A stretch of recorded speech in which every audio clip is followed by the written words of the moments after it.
गोपीचंद पडळकरांची जयंत पाटलांवर अर्वाच्य शब्दांमध्ये टीका। शरद पवारांचा मुख्यमंत्री देवेंद्र फडणवीसांना फोन।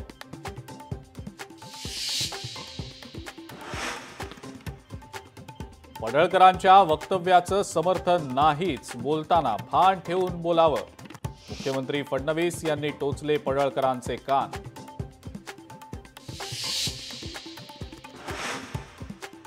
चिंतन शिबिरात काही मंत्री केवळ तोंड दाखवायला येतात, पालकमंत्रीपद देऊनही मतदारसंघात जात नाहीत। जमत नसेल तर खुर्च्या रिकाम्या करा। चिंतन शिबिरातून अजितदादांनी लेटकमर मंत्र्यांना भरला सज्जड दम।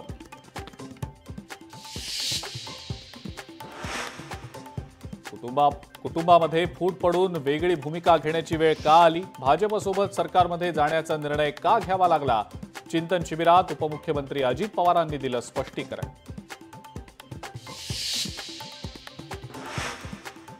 छगन भुजबळांनी जे आरोप केले त्याचे पुरावे द्यावेत। बीडमधील रात्रीच्या बैठकीबाबत पुरावे द्यावेत। सुप्रिया सुळे यांची छगन भुजबळ यांना विनंती।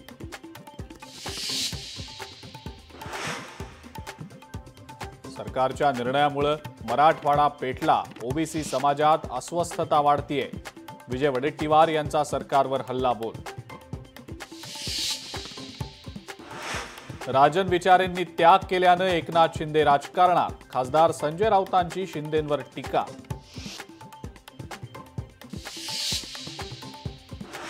स्थानिक स्वराज्य संस्थेच्या निवडणुका दिवाळीनंतर होणार। नोव्हेंबरमध्ये जिल्हा परिषद पंचायत समितीच्या निवडणुका, डिसेंबरमध्ये नगरपालिका आणि नगरपंचायतीच्या निवडणुका, तर जानेवारीत मुंबईसह सर्व पालिकांच्या निवडणुका होण्याची शक्यता। पुणे विद्यापीठात NSUIचं आंदोलन। विद्यापीठानं परीक्षा शुल्कात वाढ केल्यामुळे विद्यार्थी आक्रमक।